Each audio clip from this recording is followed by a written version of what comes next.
Hello and welcome to the MB Om podcast, where you will learn to master the business of yoga with guests from around the world who have experienced becoming successful yoga teachers, studio owners, and much more. Now, here's your host, Amanda Kingsmith. Hello and welcome to another episode of the MBOM podcast. Today on the podcast, I have a little bit of a different episode for you. And we're not really talking too much about the business of yoga in this episode, but it is a really interesting episode, so don't turn it off. I've got Lara Benusis here, and she is from New York City, and she's been a yoga teacher for about 20 years now and has been immersed in the world of movement and yoga basically her entire life. And she shares her story of how she got into yoga and why she became a yoga teacher. So I won't share that bit. But I will tell you that she taught yoga in a cancer center for a number of years, and now she is studying at Columbia University, doing her master's, studying the effects of yoga on cancer patients. So she's very, very knowledgeable. She has a lot of inspirational information to share, and it's more of a conversation around what she does and sort of how to get into this world of teaching yoga to people who are sick as opposed to people who are healthy and strong and athletic. So I really hope that you enjoy this episode. I thought that Lara was extremely fascinating to talk to. And without further ado, here she is. Thanks so much for coming on the show today, Lara. It's really awesome to have you here with me. Hi. And you're joining me from New York today? Yes. I live in New York City and I teach yoga here. Very cool. Can you tell me about how you got into yoga? Well, it's a pretty long story, so I don't know if we should get too much into it, but I was introduced to yoga when I was 3 years old. My mother had a recommendation from her physician that she should try practicing yoga to manage a chronic disease. And thank goodness it helped her, and it helped her through managing and lowering some of her symptoms that I think she could have possibly gotten. And as I was growing up, I would join my mom during her practice early in the morning, and some of my earliest memories are practicing tree pose and walking on my knees in lotus. Wow, that's amazing. Then when I was in college, after my freshman year, I decided to get a certification, and this was years ago, so this is in 96. So this year is actually my 20th anniversary of being a certified yoga teacher, and I've been a teacher ever since I got certified. And at that time, there were really only 3 or 4 options in the world to have a certification, and I chose to go that route as opposed to just to begin teaching. Yeah. It's so crazy to think about a world where there was only like a couple teacher trainings, because there's hundreds of them now. It is. And at that time, it seemed like it was already saturated. It did seem like there was already a lot of yoga that was being offered. And I've since reunited with several people from my graduating class, and we've talked about that. And I've been through the lineage of the evolution of how yoga has evolved from it being more of, I guess, a sort of a religious model in terms of the business, and then now it's really a business. There's so many different ways that you can earn a living being able to participate in yoga and sharing yoga with the population. Yeah, definitely. And so in terms of your career, did you start with teaching in classes and doing that with something on the side, or were you a full-time yoga teacher right away, or how did that work for you? Well, I grew up with someone, my mother she has multiple sclerosis. And so I grew up with this acute awareness of this disease and how it could at any time, basically take her movement away from her. Like she could end up in a wheelchair, and we were aware of that and educated by her doctors, and also, in family meetings and such about the unknown progression of the disease. And so my mother really took charge of her illness by changing our diets. We were almost completely vegetarian. We ate whole grain. We were, the only family that ate carob. And and then, she meditated every day, twice a day. She still does. And she practiced yoga. And luckily, one of the physicians, the neurologist, said to her at that time there was no evidence on the effectiveness of any of those things, but they said that they had seen in their practice that people respond really well and tend to lessen the progression of the disease. So growing up knowing that at any time, my mother's movement could be taken from her ability to control her body, I think that inspired me to really take charge of my own ability to move. And so I trained as a professional dancer, and I went to North Carolina School of the Arts for high school. And then I went to SUNY Purchase for my undergraduate degree in dance. So I was training at a very rigorous level of how to be a professional dancer. And yoga really coincided with that. So, I was exposed to yoga at a very early age, and I read, the books in the bookshelf. There was really only about 5 or 6 books in the yoga section when I was growing up. And then I also followed along to Richard Hittleman's yoga video. And I really grew up practicing yoga. I used to practice after dinner, which is probably the worst time to practice because I would have a full stomach. Yeah. And I would do his video almost religiously for a number of years, about 4 or 5 years, while I was also studying dance. And I found it to be such a really wonderful way of being with movement and breath. And I learned so much with having sort of that inner, conversation that we all have when we do our personal practice. Yeah. I don't know if that answered your question. Yeah, definitely. That's a really cool background, a really cool story. I don't think I've talked to anyone through the podcast who's been introduced to yoga at such a young age and had such a cool upbringing with it. So that's really, really amazing to hear.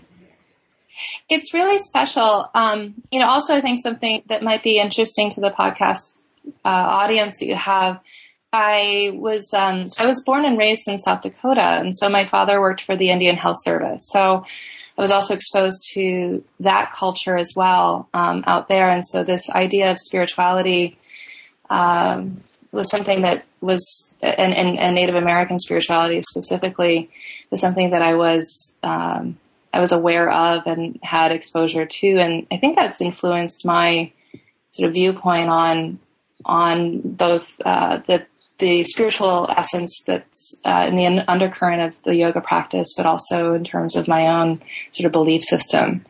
And I don't really share so much of that because that's not most of my focus with my community and my students, but it is something that is really personal and I think influences me on a larger scale than what I even communicate. Yeah, definitely. That's a really special thing.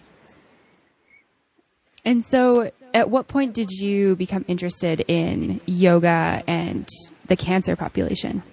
Well, when I first started teaching, I remember thinking I was so glad I was working with healthy people, and I never ever wanted to work with anyone who had a chronic illness because I think I didn't feel I had the tools to be present with them or to facilitate what would help them in the yoga practice or the asanas, being that they're so physical and some of them are so intense.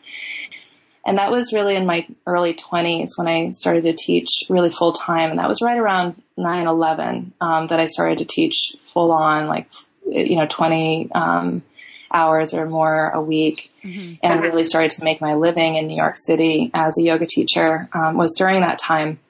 And I remember thinking that. And then I think that I was also dancing professionally in projects and also in Europe, and I was pushing my body to such extreme levels that I think that I enjoyed also being able to share some of the more subtle ways of movement through yoga in my classes that you can experience through movement, but yoga has like a different framework than dancing professionally. So then I developed an injury that was my first and my last injury that I had as a dancer, and that was a hip injury. So I had basically like a movement that I was doing in this one choreographer's company, and I knew the moment that I injured my hip. And so I danced on it for about 2 years after that. And then I went in and I decided to have the surgery, which I then also used it as a time to end my career or transition away from dancing professionally and touring. And so that experience of having to go through a major surgery on a weight-bearing injury and then learning how to heal myself through physical therapy, I think was really eye-opening, and I gained a lot of insight into the patience that's required in healing the body. And it allowed me to have the empathy, I believe, to work with a more chronic disease population. And I did begin to work with multiple sclerosis and Parkinson's disease first, before I got headhunted to join the program at this major cancer center. So I wasn't even looking for this job. I was, after my dance career, teaching full time and sort of wondering what the next step would be. And I was also studying with John Friend in the Anusara community and learning a lot of the therapeutics that came out of that lineage and really enjoying that work. And then one of the program managers for this major hospital came and took my class, and she saw how I worked with people who had these chronic diseases, and she then invited me to join the team. Wow, that's amazing. Yeah, it was actually like the right time for so many things. So this was in 2009.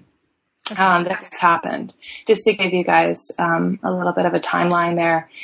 So I had been teaching for many, many years. I think let's see. Yeah, I've been teaching. I mean, I've been just teaching a lot and, being with people's bodies and being with their evolution. And, and so many of my students would go through, my private clients would go through a lot of challenges physically. And I would, yoga was something that they sought out to help themselves through those challenges. But being recruited to join this team then allowed me the opportunity to strengthen my skills and apply them to this population. So the first population I worked with was a sort of an outpatient, people in after rehab medicine would come, and it was a group class. It was a small group class. And then I was invited to teach a group of survivors of childhood brain tumors. So it was neurological, which I was familiar with, how to work with people with those types of restrictions. And I just got really curious, and I began to read as much as I could, and there was very little out there. And I also had such a great relationship with so many of the nurses and the doctors that I was working with that I asked a lot of questions, and then began to look at, who was teaching maybe programs or trainings that I could then learn from and develop some skills. So one of the first trainings that I chose was to go and listen to Dr. Basil van der Kolk. I think his name's Basil, but I still call it Basil because it looks like basil. Yeah, but that's right. Yeah, he teaches. So he's an MD, and he's been working with post-traumatic stress disorder. And I thought that it was interesting to hear him talk, in that it allowed me to understand some of the transference and countertransference that happen in the relationship that we have as yoga teachers to these people that have, who are going through, post-traumatic stress disorder like situations, which cancer, you can possibly classify in that, depending on the person. And so his presentations and lectures were just really wonderful. And also that he has a daughter who's a yoga teacher. And so he had also been using yoga in his clinical work, I think probably influenced by her. And she's also a dancer and, part of this group of movers that I think are very curious in this generation of looking at all these different ways that we, that movement helps us to facilitate, different parts of ourselves. It's just a very exciting time, I think, to be in this whole industry and this whole field. And so his training was great. And then I also took a number of anatomy, and, I'd already had a lot of pre-med anatomy, and, but I just looked at all these different resources that I could strengthen my skill set with. Yeah. That's incredible. Do you have any recommendations for somebody who's like, wow, this sounds really cool, but I have no idea how to, even begin working with somebody who is dealing with a chronic disease or, cancer or something like that? Let's see, recommendations. I mean, so I teach, I teach teachers. I have been teaching teachers in Japan, primarily. Yeah, so I've been going there, since 2009, also twice a year, and I'm preparing for my next round of teaching, and the next round is going to be kind of insane. So I'm going to be teaching in 4 cities in Japan in this next trip. And I do basically like post 500-hour specialized trainings, where it's all about special populations. So I do a children's yoga training, but it's looking at like motor development and stages of development. So it's not like just teaching children yoga. It's much more complex, and we go into a lot of different angles of how to work with children. And also because I was a child growing up practicing yoga, I have my own direct experience to communicate and to help them develop some of their own lesson plans. And then one of the other programs that I'll be teaching this time for the first time ever is it's just a one-day event, but how to work with cancer patients. So I know that I'm going to probably have a lot of students in that group that are new teachers. I personally believe that you have to develop a really strong eye for observation as a new teacher.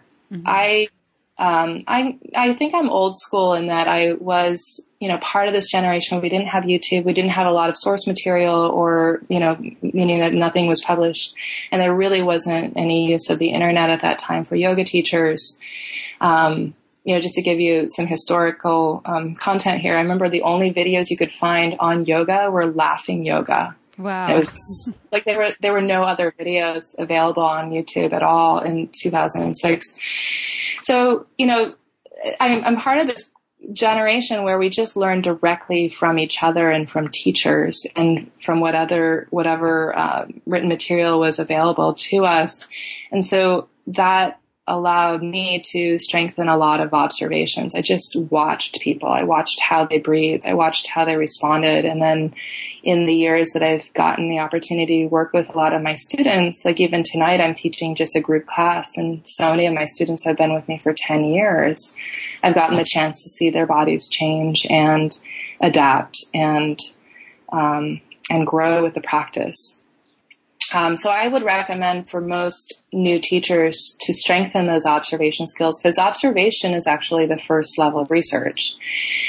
And then to continue to surround yourself with the top teachers that you possibly can. So when I was a dancer, I studied under Dick Kutch and Dick Gain, and those were the top teachers they were at North Carolina School of the Arts that you could study with in the world. And then I studied with Kazuko Hirabayashi, who is also renowned as like one of the top teachers. And so I just, and I studied with Julio Horvath in gyrotonics and gyrokinesis. He's the founder of it. And I studied with Elaine Summers, who is the original founder of all the ball work that we now have. And she did kinetic awareness. And then I studied itokinesiology. So I just studied a lot. Mm-hmm. And I studied it with as many people as I could. Another thing that I problem solved for myself when I was young as a teacher and also just graduating from college.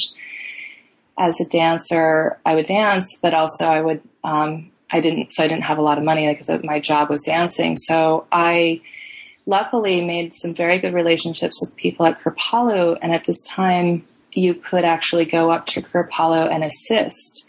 And so during the summers, before, I would sublet my apartment in New York, I would do the dance festivals at ADF in Durham, and maybe go on tour for a small project with one of the companies that I was dancing with, and then I would do as many I would assist as many programs as possible at Kripalu, and there I assisted 35 programs in 10 years, and it was great. I would even go out for the weekends and just assist. Wow. So I got to assist all of these major teachers in the beginning of their careers. So I assisted Shiva Ray, I assisted Baron Baptiste, I assisted Bikram, his wife, and him, and then I assisted David Swenson and Krishna Das. So it's like all of these people, and this is really in the beginning. So I just trailed for years. And then there was one studio that I just absolutely adored taking classes at. It was Bava down on the Lower East Side in Alphabet City. And I think it's now Yoga Sanctuary, is in that building. But the founder of this studio was from the Jiva Mukti group, and he opened up his own studio, and he was famous for giving hands-on assists. And so I studied under him, and I made a deal with him where I could assist, and then I could get a free class. So every class I assisted, did hands-on assists, then I would get granted credit with a free class. And so those types of opportunities were just so valuable to me. And so I would practice and then study and then learn from all of these people. Yeah, it's just such a cool journey. It's so cool to hear about that.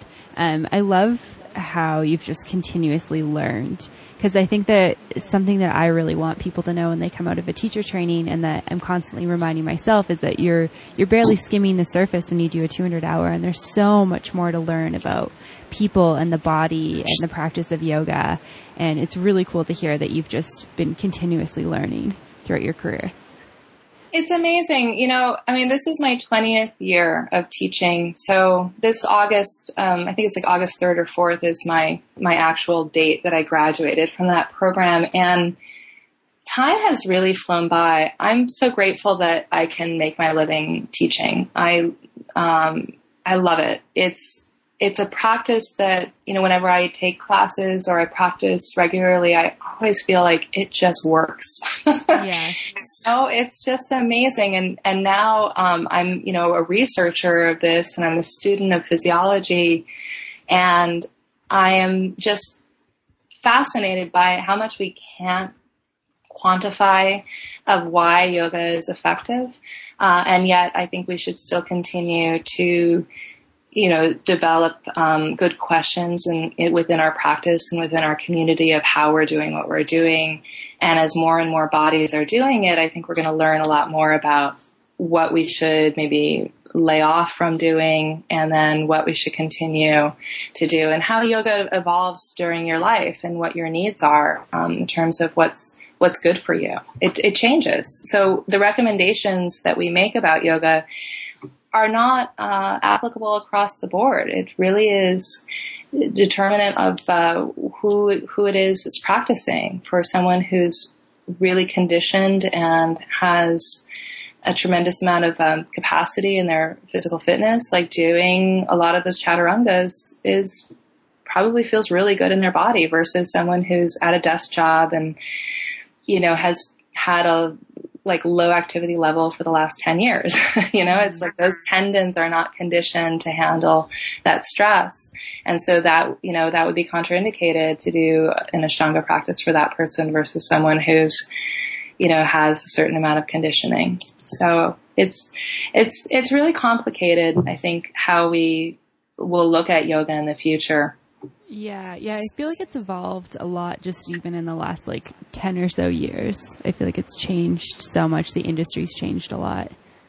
There's a lot more information sharing, which has facilitated, I think, a broader stream of communication about the practice. People are sharing so much information, when before it was really coveted by the teachers. You had to study with them. Or I don't know if coveted is the right word. There was a certain amount of secrecy to some of the practices, and for good reason. But it was just, you had to just study with them, and there is that transmitted from an actual teacher that is indescribable, and you can't get from their books. You get from really just sitting in the room with them. Yeah. Yeah, if you've got a bunch of knowledge about something, I definitely understand that you don't want to just put it out there for free if that's how you're kind of making your living. So I feel like that makes sense to me. Yeah. And in terms of recommending, a lot of beginners, so when I was a manager of this program in this cancer center, I would get tons of resumes, and they would always be people who'd been teaching 1 or 2 years, and, they had a relative, who had gone through it. And it was so heartwarming that there were so many people who were interested in serving and who saw the value of practicing yoga for this population. But I also was really hesitant to, to even continue the conversation until they've had a number of years under their belt, because I do think that it's important that someone strengthen their abilities to teach their skills, to communicate, and then also their own practice before they work with a population that's as complex as someone who's going through cancer. And we can talk a little bit about what I mean by that too, if you're interested. Yeah, definitely. I'd love to hear more about that.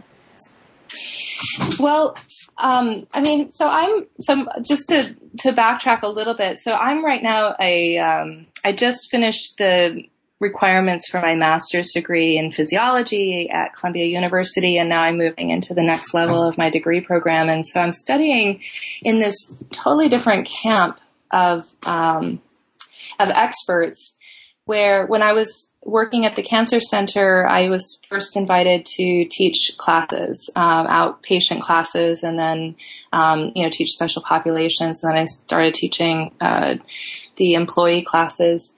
And then I got invited to do more inpatient work, and I started with the pediatric population, and then I worked in the adults. And at one time, I was like the main yoga teacher running the whole show and working 60 hours a week, and it was crazy. Yeah.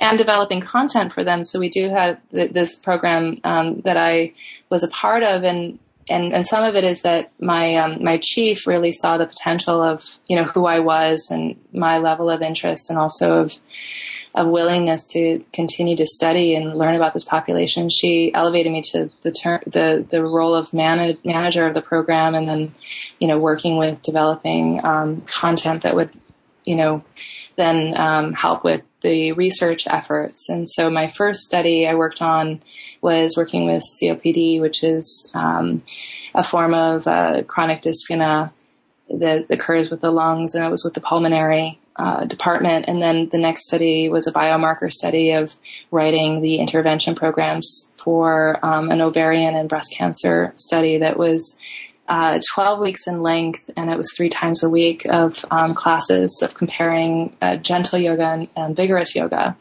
And so I got really interested in research, and then I decided to go into this program where I wanted to understand why the observations I've been making about seeing patients doing better who were, studying either private yoga sessions with me or in my group classes, and how they were having there were lessening of symptoms, or even people that I was working with, all the way to the severity of like end of life and ICU, and how they were responding to even just a small amount of stimuli of their own movement and of some of these yoga practices. And so I was fascinated to learn about more of the physiology of what was really happening, what happens when we move, what happens when we exercise. And so I'm now studying really applied physiology. It's exercise physiology and physiology is a branch of human biology that seeks to understand the mechanisms of the cells and organs and hormones and other biological systems that basically keep the body alive. But it's this interaction of these systems, as well as the complex adaptations of the stress and recovery of the stimulation of exercise, specifically yoga, that is my main focus of my degree. And so I wanted to understand, why is it that we feel so good after yoga? Why is it that people who practice yoga, have a lower body mass index or have more self-control, or all these other things that we've been able to see in the research. So when we talk about cancer, we want to look at how we can prevent cancer. What can we do when a patient's going through treatment? And then how can we aid with survivorship? And so with the prevention of cancer, we really the data that we have right now is really looking at some of these physical activity behaviors. We don't know a lot about why it is that the people who are more physically active tend to have less of occurrence of cancer. There's been some really fascinating studies on this, specifically the Nurses' Health Study and the LACE and Collaborative Women's Longevity Study, where they looked at the reduction of all-cause mortality with physical activity. And this is certain types of cancer, specifically like breast, colorectal, ovarian. And some of the reasons why they think that physical activity helps is that It lessens the body mass index. It's also could be related to other health behaviors. But that yoga is a physical activity, that we could potentially say that someone who's doing yoga or who's physically active 150 minutes a week at a moderate level, which you can look at heart rate or other parameters for defining moderate, that they then have less of a chance of an occurrence. But it's so vague right now, the information that we have, because so much of it's just epidemiological data, and it's not, there's just no way of us knowing what prevents this disease. But in terms of treatment, which is where I entered the conversation with using yoga, so yoga can help with a lot of the treatment-related side effects or some of the other issues that can occur during the treatment of cancer. So many patients their level of physical activity drops significantly as soon as they begin to go through treatment. Some of that's that there is fatigue. Some of it is just the actual treatments that make it really hard for them to stay active, or that it's even contraindicated for them to active, like as if they're for instance, if they're having surgery. And then we have what's occurring in like longer term treatments like chemotherapy or radiation, and how yoga can be this wonderful way for people to stay active during the course of their treatment. And then during the survivorship, that how we can help them with returning to activity, to lessening some of the fragility or the, developing more confidence to being active, and to face some of the treatment-related side effects that are residual. And yoga is a wonderful way of them to transition from sedentary behavior that's occurring when they're going through treatment, if it is, and then back to their daily life, and that then they can move back into a full, diverse level of physical activity that they need to do for their life. Yeah, that's so incredible to hear, because you hear so many like tragic stories around cancer, and it seems to be one of the main things that sort of causes people to end their lives lately. And do you find that it's more in your research that it's more like pain relief that it helps with, or is it actually like having a deeper impact to sort of like cure symptoms?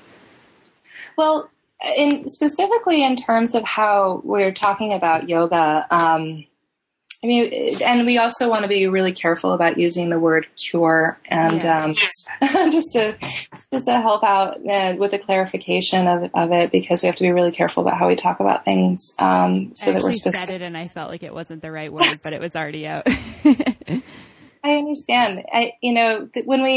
This population is really, first of all, cancer is such a complicated disease, and no cancer is the same in I shouldn't say that, but, cancers are very diverse depending on, where they're located and what's occurring specifically for that person, and what age that person is, and what physical status they are when they develop the diagnosis and all of that.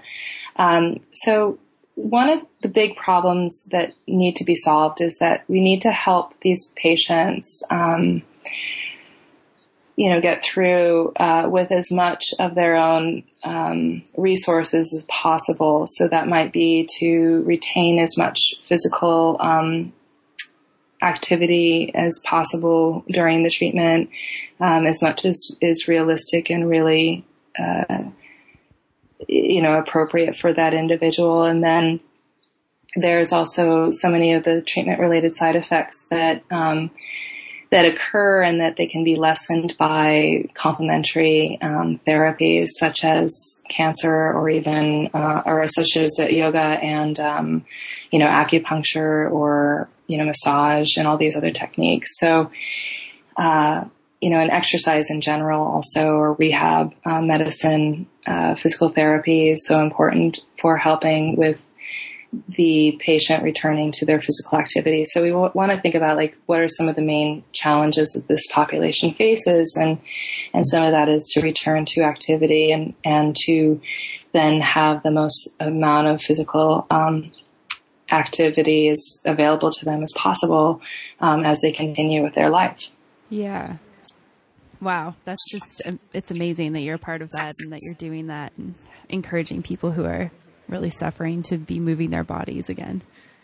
So my personal research, as I'm moving from being a master's student into the next level of my program, so the current the studies that I was a part of, it was kind of like, the way I think of it is like I was part of this like giant ship, and I got to write the yoga interventions and be like a consultant to these brilliant oncologists, and then, you know, give recommendations to our program manager of how we should, you know, use yoga and within all these different populations in our program.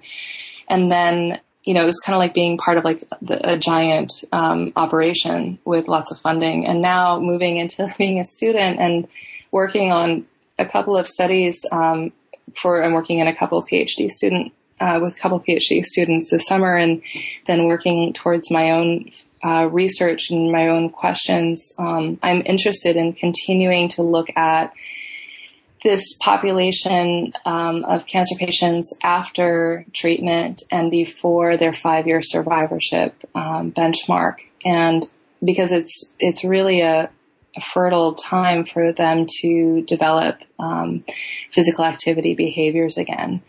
And the goal is really to promote long-term adherence to unsupervised physical activity behaviors. And then there's, you know, the interest of yoga being helping to mediate the relationship between the intention to be physically active and then to be actually physically active. And so much of the recommendations that are given, if there is any recommendation at all for patients to return to activity, is, you know, treadmill, because we have a lot of research that's been done using cardiovascular exercise. And now we have this emerging research in the last 10 years of looking at resistance training and whether or not that's, you know, the best tool for the job. And really a combination of these multimodal programs are really important. But I see yoga as having a high potential because it helps with really, you know, the people who need to move from sedentary behavior back into physical activity. And the yoga practice itself has, you know, we move slow enough usually, you know, in like a gentle yoga class where then it facilitates this individual's ability to listen to their body and to understand the parameters. There's a feeling that most patients have after they've gone through treatment, and there's a lot of barriers, and yoga can be a great facilitator to move towards exercise and activity. And the feeling is that the patient feels like they're on their own. They've been discharged from physical therapy or from their oncology office, and they used to see that person every week or maybe even every day. And then it's like, well, you're surviving this disease and you got to move on and do the best you can. And so this is where, you know, people who are interested in teaching this population will be really, I think, effective. And then there's also the feeling that this population has where they have sort of a disruption of their identity, a heightened vigilance and self-awareness. There's a lot of uncertainty, and they sometimes lack the confidence to be physically active. And this is where, you know, gentle yoga can be really helpful for helping this person move from sedentary behavior to activity. And then there's sometimes the patient becomes acclimatized to being fatigued, or they get used to, you know, it's like, it's really hard. I don't know if you've ever gone through any periods of time where you've been sedentary or you're recovering from something where it's like you have to mobilize yourself and you have to move past like this feeling of all you want to do is just sit on the couch and like eat ice cream, you know, those types of, you know, maybe some of us who haven't faced, you know, such a life-threatening disease like cancer, you know, can maybe relate to, is like those times where you just have to push yourself to do it, to get more active, even though some of the signals that you get from yourself is that all you want to do is just rest. Yeah. And these are like the residual side effects. And there's actually like impairments of a loss of substantial muscle strength. And cardiovascular fitness, and how exercise is really the best way. And yoga, I think, is a wonderful is a wonderful form of exercise to help these people make that adjustment from their current level of ability to then, to an activity behavior that is going to help them with, just help facilitate their body towards healing and health. Yeah, definitely. It's really inspiring to listen to that. It's just like, I've never been seriously injured or sick, but I can definitely relate to the times where it's like, oh, I should go do some exercise. Like, I don't feel like it. I'd rather just like lie around. And it's rare that it happens now, but I know it happened a lot in my early 20s and late teens and that sort of thing during college and whatnot. But it's like, when you have that ability to move your body because you are healthy, yeah, you really should be taking advantage of it. But if you have nothing to compare to as to feeling bad in your body, then, it's hard to put that into perspective. But it's cool to hear. It's my philosophy that I believe that there are certain times in our life where we really need the outside objective eye for our own movement. And those are times when we've had abrupt changes, and that might be coming from a disease or from a surgery, where we lack our own proprioception and our own ability to kind of like understand where we are in space, or even what our level of physical activity is. So, that's such a challenge. Pregnancy, I think, is another time that people really need help with getting back to physical activity. They're exhausted. There's all sorts of other things that are going on hormonally and whatnot of, what they've gone through, and also the drastic change of, of what their body's been through. And so as yoga teachers, one of the things that I teach in one of the trainings in Japan is, what's our role and our purpose as yoga teachers? And that I believe it's to facilitate an experience where students can get the feedback, the subjective information from themselves, to be able to check in with like how their arms moving, hands moving, all that type of information that we gather in our yoga practice. And then as teachers, it's important for us to have that hawk eye, that keen observation skill, where we can also give feedback to our student of noticing the shoulders rising up a little bit more, or I'm noticing that you're getting stronger, and be able to give them like some clear feedback of like what you're seeing and how you're observing it, as opposed to just, stating like placating responses of like, you're doing great, but really like, I'm seeing this change, like this is what I'm observing. And to be able to be that outside eye to this individual, and whether it be like on a physical level, or even sometimes like an affect where their mood is changing, or, it's so important for us as yoga teachers to know, how can we be of use to our populations? Yeah, definitely. I'm curious about what sort of like challenges you've experienced teaching in the area of cancer population versus like the general population.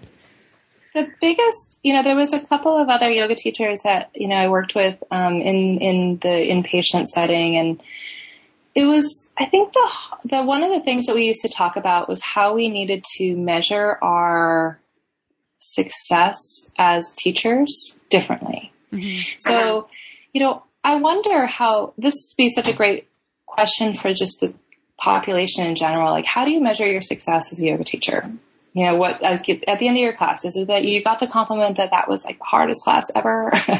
Or is it, I hear that a lot. And then, I'm also in an environment that really, I teach also at a very active, very high profile sports gym as well, where I work with, the very healthy population. And that's oftentimes, the goal is, did you give them the hardest class they've ever taken? But I wonder like how people equate what is success as a yoga teacher. And so working with this population, I would change what that would mean, from patient to patient. And I had the great privilege of having access to patient notes, and so I would be able to see what's going on with that patient. I also had enough training from some of the oncology nurses about understanding what the blood levels meant, and also the different medications, and a lot of the people that I shadowed, and in part of how I was onboarded to take on that role, because it wasn't just me stepping in as a yoga teacher. There was a whole lot involved in my own training, and then also what they required from me, and especially then to manage the program. But each patient I would go in, it's like someone suffering from mucositis, which is an inflammation of the digestive tract, for instance, and tremendous amount of pain, that if I was able to get them to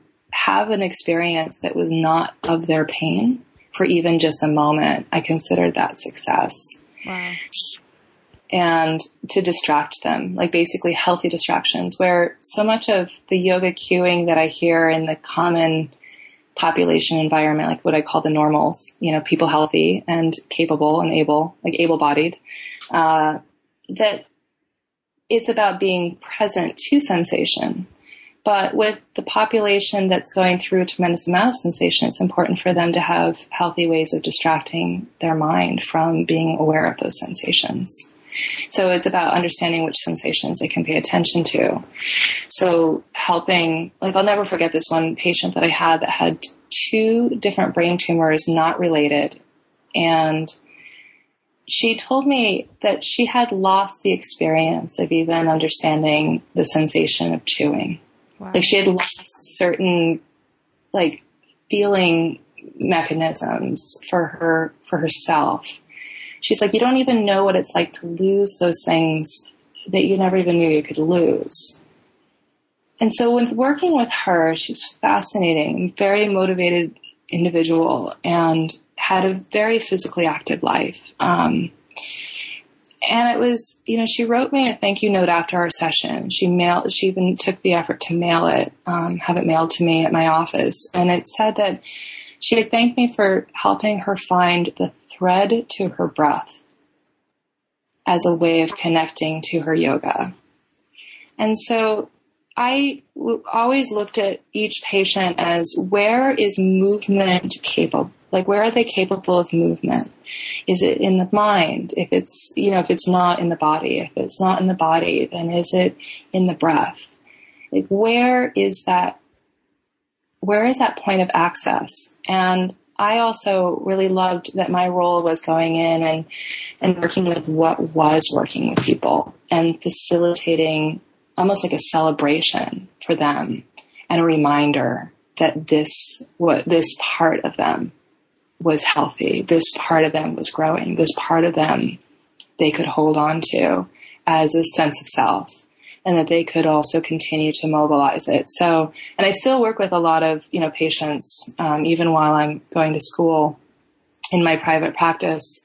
And I work with very complicated cases sometimes where it's about getting those parts that are healthy, that are capable to pull basically the other parts back to health, is how I see it. It's, you can look at it from the mechanisms of the physiology of the immune system or the nervous system and all these ways that we could describe it on an anatomical level. But, yoga can give someone who's injured a way to be mobile that they wouldn't normally have if they were doing like something they like their favorite sport, for instance. But they can still. There's always possibility. Yeah, that's so incredible. And I want to be mindful of your time. I know you need to get going. I wish we could talk all day. I feel like you have so many interesting things to share. But I do really appreciate you taking the time to come on the podcast and share your wealth of knowledge and all your stories and your background and stuff with listeners. Amanda, it's really great. I appreciate you taking the time also to meet with me today. And yeah, there's a lot. And this is one of the reasons why I wanted to do this podcast with you, even though I know that we didn't talk too much about the business, That's okay. which can maybe do that next time, because there's a lot to, to talk about how, the business of setting up a program like this, and there's a lot of different program models out there. And I just want to encourage, I think, the community that is listening to this podcast, that it's such a valuable thing that we offer. And we can get kind of bogged down by how popular it is, or, all these ways that it's just sort of gotten so commercial. But still, there's so many people who I think benefit substantially from our work, and that I think that it helps with facilitating I really believe that the work that I'm a part of is helping people to prevent their own diseases, and those who are facing or managing diseases, that it helps them to have a better quality of life. And that is so important. And I really hope that the yoga community can just know that we do have this possibility in the work that we do, and that we're giving our students so much. Yeah, definitely. That's a good reminder for all the yoga teachers out there. And if anyone wants to learn more about you, do you have a website or somewhere where people can find you? Not really. That's okay. I really don't. I am like the hidden yogi in New York. I teach a lot of classes. I'm kind of crazy that way. I just always have done that, and I love it. And people can, come and take a class. But I would probably put up more soon. I've been approached to write a book, and most of my trainings take place in Japan, and I occasionally teach a module in certain teacher trainings called The Science of Yoga.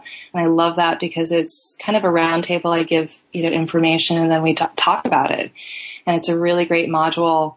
I do have a shell of a website. And then I have a personal Facebook page that people can definitely reach out and ask me questions. And I really value being able to be a resource to people who are maybe working with this population and need some advice. And then also to direct them to the people who maybe could give them more specific medical advice if needed. Amazing. Awesome. Well, thank you so much for your time, and I hope you have a great rest of your day. Thanks. You too, Amanda. Okay. Bye now. Bye. Hopefully everyone enjoyed that episode with Lara Benusis. I know it's a little bit different from some of the other episodes we've done where we really focus on the business tips and tricks, but I think that Lara just has such a fascinating background, and it's so interesting to hear from somebody who teaches yoga to the cancer population, because I've never really encountered a teacher who does that. So really, really interesting. If you want to find out more about Lara, you can find the link for her website on the show notes at www.mbomyoga.com. You can also sign up for the newsletter there and check out all the new posts up on the blog. If you have any questions, comments, or feedback, please feel free to send me an email at info@mbomyoga.com. As always, thanks so much for listening, and namaste. Bye for now.